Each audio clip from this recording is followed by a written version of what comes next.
I want each one of us to leave here in about 30 minutes with one central idea. Love does. For God's sake, love does something. And that's what we're going to talk about this weekend as we begin to uncover what it means to believe like Jesus. Now, look with me at Luke chapter 7. I want you to let your eyes fall at verse number 36. I'm going to read it to us as we look at this picture that is an artist's rendering of this account in Luke chapter 7. Now, the artist didn't get it quite right, but it's close enough to get the idea.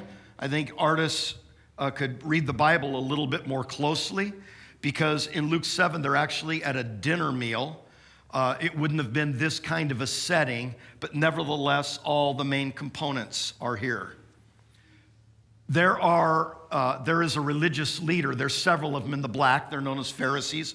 We'll talk about those guys in a moment. They are religious people. There is a broken, desperate woman in the foreground here. And then there's Jesus in his Clorox whites. By the way, I can tell you for sure because bleach did not exist. His garments were not that white.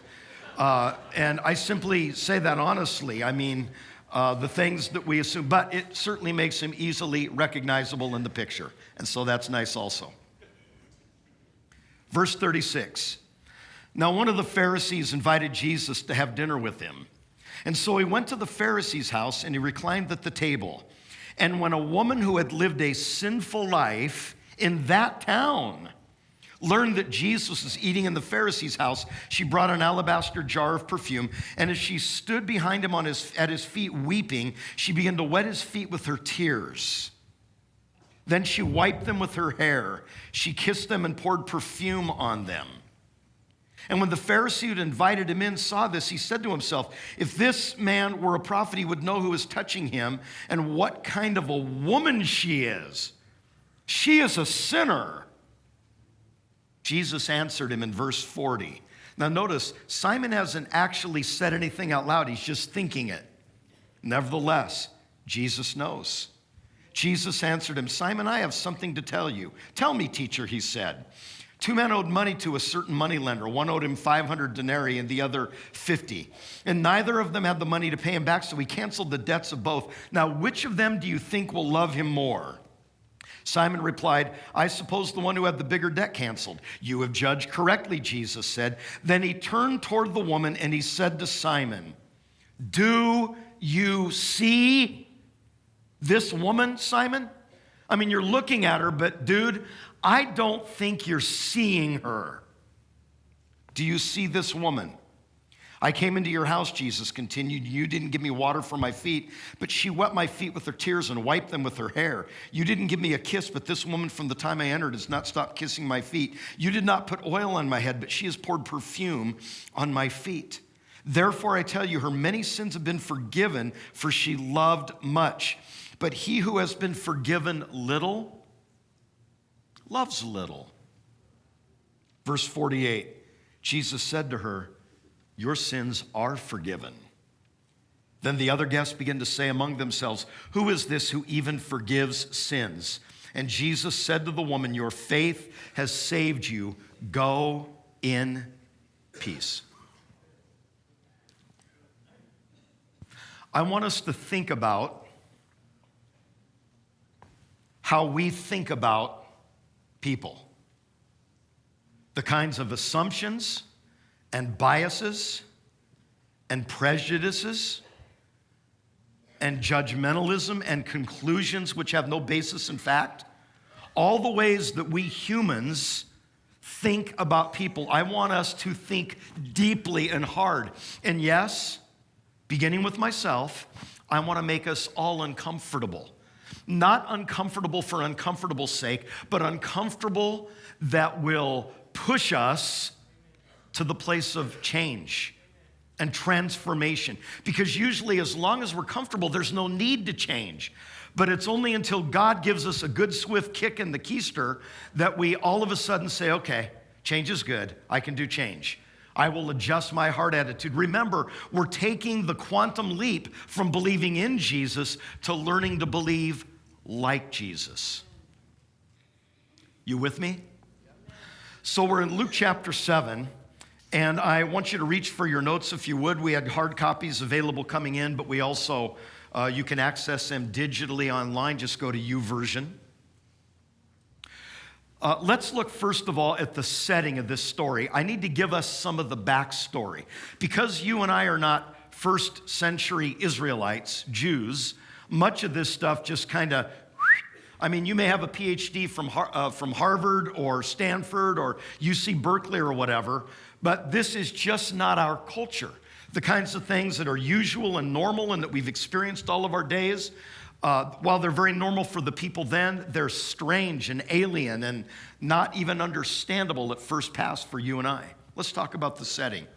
Jesus, who is emerging as a rising rock star, as it were, in the day. He's becoming very popular, very famous.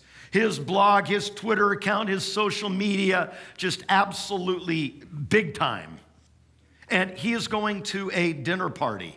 Now, in the eyes of religious people, the fact that a rising religious rock star like Jesus would go to a party at all made him even more suspect in their religious eyes. You understand? Because how could anybody possibly enjoy their religion?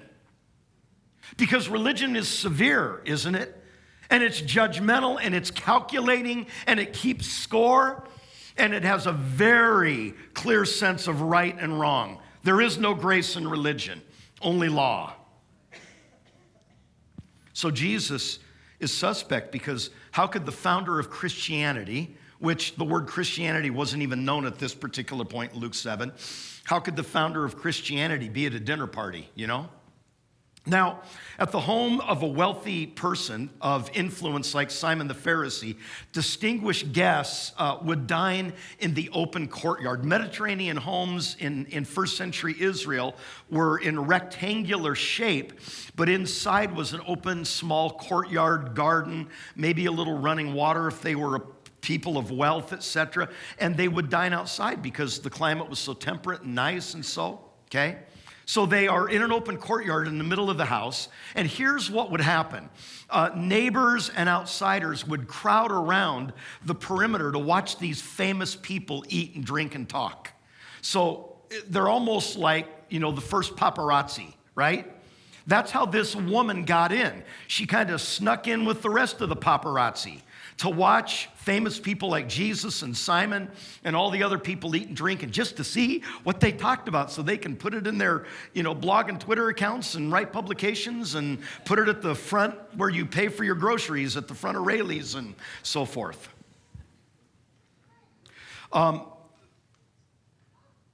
Having a meal with God was a big deal, and that's what's happening here in Luke 7. Simon and this woman are having a meal with God. And there's obviously a number of other onlookers, and they're all having a meal with God in this context. Biblically, we call it a meal covenant. And here's the idea of a meal covenant, that two parties that were very angry with one another. I mean, they had an unresolvable dispute, right? They would agree to get together and share a meal, break bread and so forth. And during the course of that meal, finally resolve their conflict, come to an agreement and reconcile, because somehow eating and drinking together on equal footing relaxes people and opens people's hearts and their stubborn attitude and will. Now, there's a lot of biblical foundation for this. In Revelation 3:20, have you ever noticed that Jesus says, "Behold, I stand at the door and knock, and if you and I open," what will he do when we open the door? He will come in and what? Eat with us, or sup with us, but eat with us. Have a meal together. It's the idea of a meal covenant.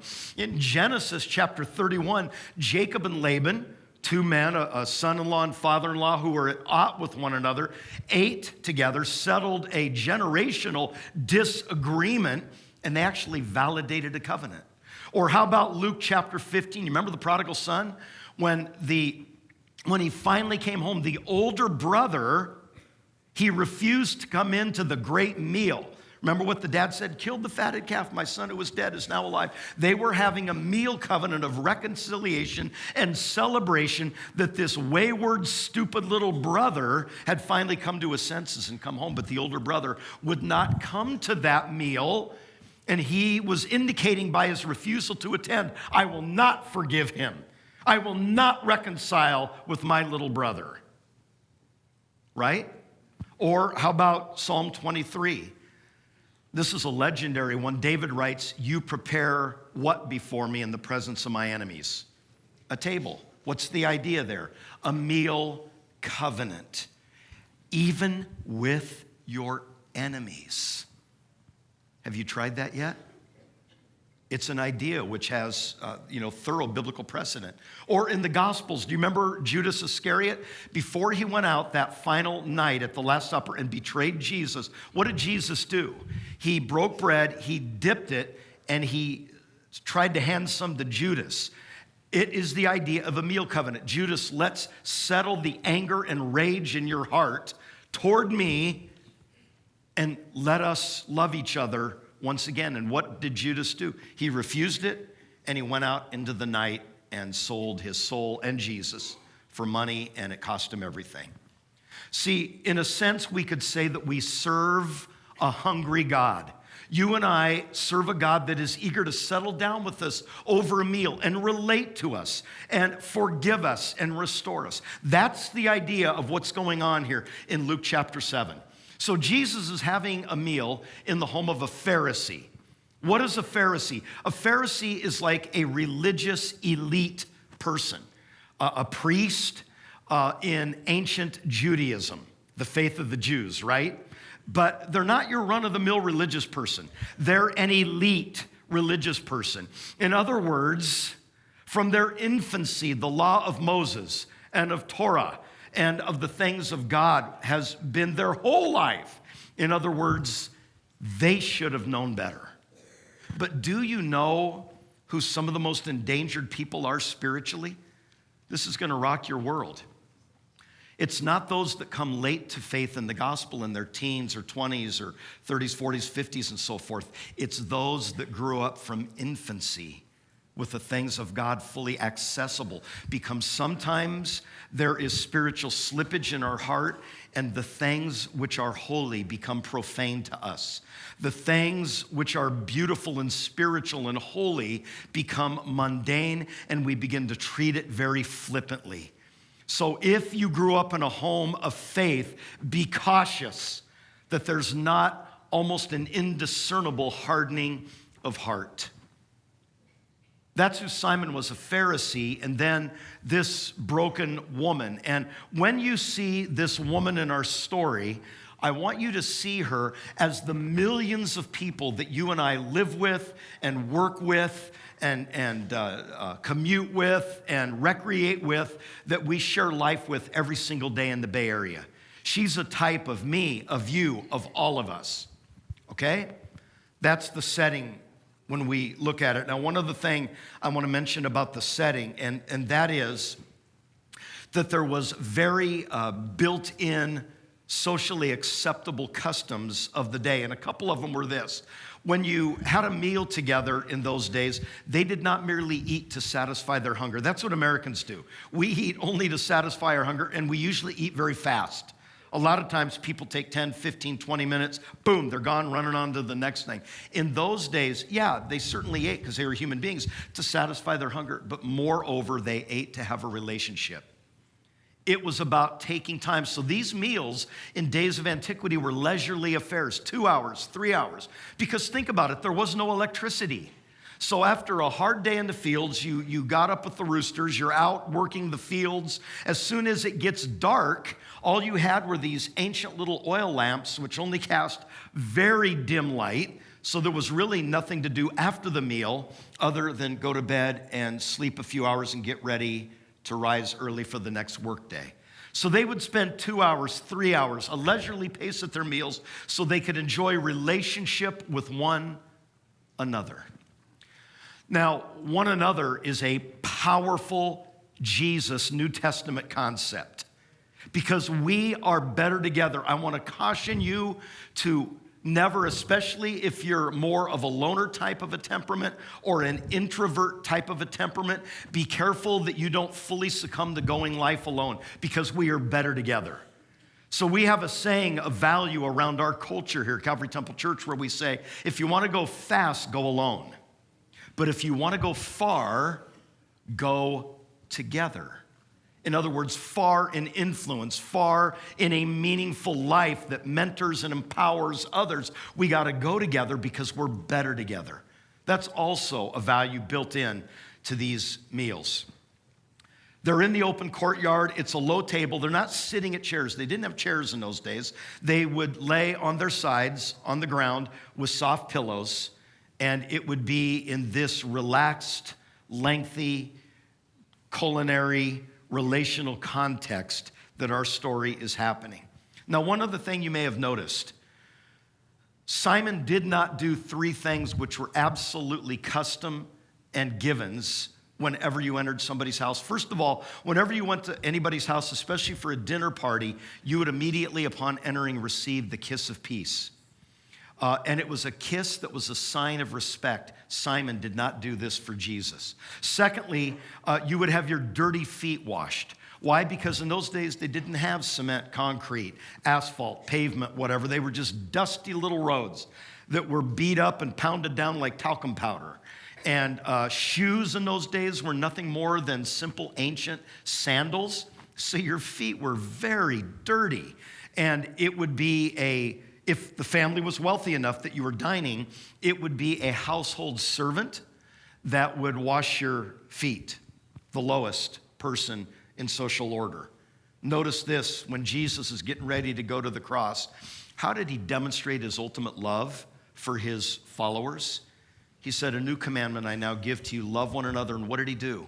He took up a basin, a water, and a towel, and what did he do? He washed their feet. They fully understood what he was saying. I'm identifying with the lowest of the low, not the highest of the high. I know you guys wanted a Messiah, a Savior that would come and be a rockin' Alexander the Great meets General Patton, meets superstar political guy, but that's not God's Messiah. I am God's Messiah, and the greatest shall be the first.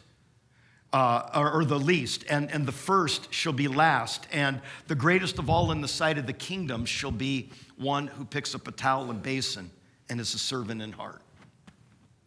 Third thing that would happen in those days, it was a very arid climate, little water, actually a California climate. And in those days, full body baths were infrequent.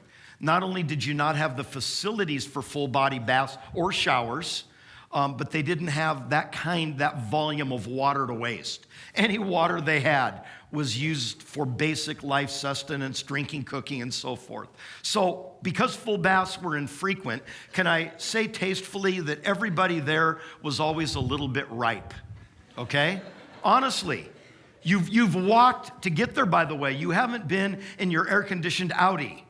You have walked to get there on dusty, filthy roads, a half a mile, 3 miles, 5 miles, the scorching Mediterranean heat. I mean, dude, you're pitting out. Again, that's why this white robe that the Lord's wearing is just, it's a nice thought, but that ain't the way it was. So a little dab will do you, and they would put a little bit of fragrant oil on the shoulder or on the head, and it was, a sign of respect, but it was also like, I can't take the smell anymore. Simon didn't do any of these things for Jesus. The woman did. You say, John, why didn't Simon do these for Jesus? He was a man of influence, wealth. He was a religious leader. He obviously has an august and grand home, because I think it indicates what was really going on in Simon's heart deeply in how he actually felt about Jesus. We're going to uncover this now. Let's talk about our cast of characters. First of all, Simon, you know by now he was a Pharisee. You know by now that he was a legalistic, critical, judgmental, suspicious religious leader. Was he a churchgoer? Oh boy, never missed. By the way, the idea of churchgoer was not a word that would have been used in Luke 7 because church didn't exist. In fact, the word church didn't exist. It was ecclesia. Eventually, after the crucifixion and resurrection, it was the ecclesia, the called out ones. But nevertheless, Simon never missed synagogue. He was to the letter of the law of Moses perfect, while being legalistic, critical, judgmental, suspicious, and mean. Do you see how those two things can simultaneously live? Somebody on the external that's doing all the right religious things, and somebody on the inside whose heart is not nice. Do you know that can happen to us because we human beings are incurably religious? Again, I caution all of us to not get sucked into that sickness, that depravity, that malignancy. Be very alert that that doesn't happen to your soul. Why is Simon having Jesus over? I think he's having Jesus to his home as a curiosity. He's having Jesus to his home to patronize him. He's having Jesus to his home to do what the Pharisees were most of the time doing toward Jesus in that day. They were trying to trick him and trap him. That's what they were doing. He didn't have good motive. I think he had a cold, indifferent heart, no love in his heart toward Jesus. Now, you may be asking the question, John, why are religious people so often legalistic and judgmental and mean? Here's the answer.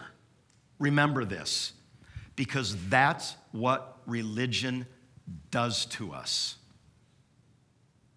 Not God, not the Bible, not a clean, fresh, grace-driven living faith, but the death of religion.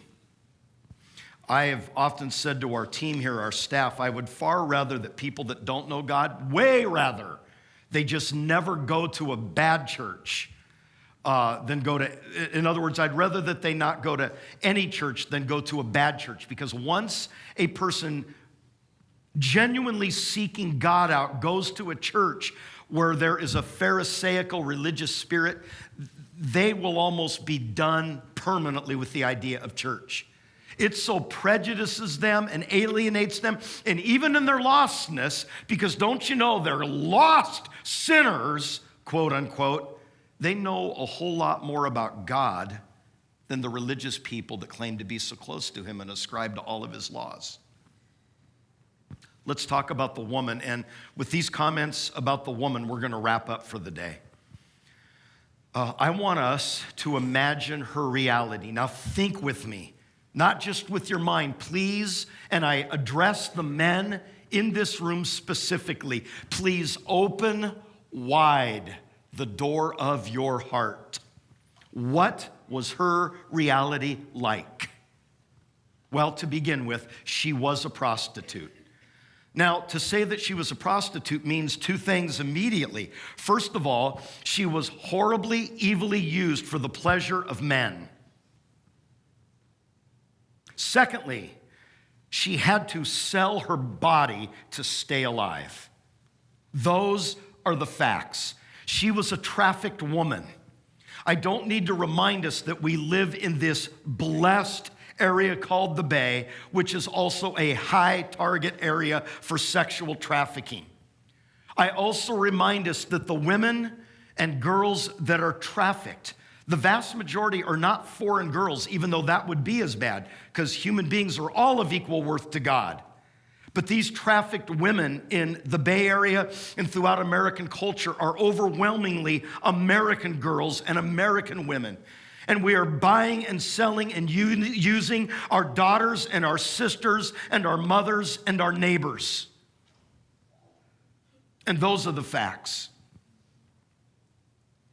Let's ask ourselves why she became a prostitute.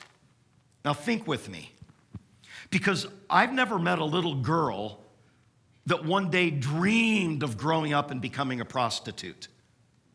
I don't think that's ever happened before. So that means that through horrible chain of circumstance, she became trapped in this lifestyle she could not avoid. Now, let's talk about her specifically. In doing some research and back study and so forth, this woman, this prostitute in our story in the red, she may well have been divorced or widowed. So she had possibly been married earlier. She is no longer married. She evidently does not have any children. She is forced out on the streets because she's materially destitute. There is no hope or no economic option left to this dear woman. Maybe only the remains of an old wedding dowry gift, nothing more. So she is turning to the only income that is available to her. Now, let me contrast it and by reminding us that this is not an episode of Pretty Woman. This is not Julia Roberts and Richard Gere in that fictionalized, stupid, antiseptic version of prostitution. This, in Luke 7, this is slavery. What else do we know about this woman? It's conspicuous by its absence. Look at the picture with me.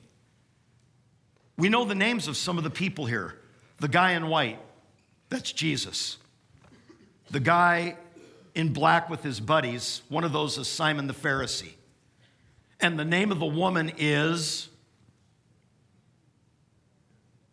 exactly, she has no name. She's nameless. Think about that for just a moment. She's the only one in our story without a name. And when you do not have a name, you have no identity, no worth, no value. What did they say to her? Hey, you, come here. Hey, woman, come here. How did they even address her? We don't even know this dear woman's name. But I'll tell you, one day we will. You know why? I believe she's in heaven, absolutely, certifiably, positively for sure. She is in heaven.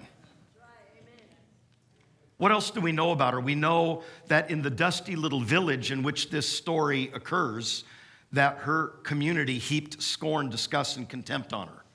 We know that in the minds of her fellow citizens, the neighbors, she was lower than a tax collector, than an IRS guy. She was a bottom dweller on the social network ladder. I got to tell you, that's low. We know about her that, and I imagine this, that when she would walk through her dusty little village, all the while her ears were picking up the vile gossip and hatred toward herself that were whispered by her fellow citizens and neighbors. I don't think believers, as a normal course, ought to use the word hate, but I'm going to use it now. I hate people's cruelty toward one another. I hate it that all they could do is gossip and slander and judge. She is, after all, somebody's daughter, somebody's wife, somebody's mother, somebody's sister. She is somebody, and nobody but one can reach for her and even give her the dignity of a human being. That's also happening in this passage. She lived with a daily self-rejection and loathing because, being a little Jewish girl, she certainly knew what the law of Moses and Torah said about girls like her. She knew that. She lived with shame, and the image of God in her was distorted and shattered forever. You know what else I wonder? I wonder if the same guys, Simon and his buddies here in Luke chapter 7, that are publicly shaming her and scorning her, are not the same men who sought her services in secret. I just wonder. Tragically, throughout history, women have often been treated as property and as of less value than men. The problem when we become followers of Jesus is that wrong, evil understanding can no longer abide in us, because the Bible clearly teaches that women, like men, are created in the image of God, co-equal with men in every way. But throughout history, women have been deeply marginalized. Jesus of religious revolutionaries, Jesus alone gave women their proper standing in the sight of God. Because in the scripture, the Bible says, in Christ, there is neither male nor female. That is cultural revolution, that very statement, because no other religious leader of any other major world religion puts women in their proper place as co-equal, elevated as full image bearers of the image of God. But Jesus did. Incidentally, 1 in 3 girls/women in the United States today will be abused at some point in their lifetime. So just look down your row there and look for 3 women, and statistically, one of those 3 may have been victim to horrible abuse in the past. Now, you need to know that in Jewish culture, a rabbi like Simon was not allowed to eat with or be seen publicly with a woman of any kind unless he was genetically related to her. So it had to be his wife, his mother, she was safe, or a daughter. Other than that, he could not even talk to a woman in a public setting, let alone a prostitute for sure. So when she showed up uninvited at Simon's dinner party, with the rest of the paparazzi, she just kind of snuck in with the crowd. It was for this rabbi a serious crisis. When she begins to weep on Jesus' feet, pour this expensive perfume on his hair, on his feet, and then commit this grave act of immodesty, even sensual, sexual in its kind of taboo, she let down her hair. That was looked at as a very erotic act in the day. I mean, Simon had to be absolutely popping the buttons on his rabbinical robe. It had to be freaking him out.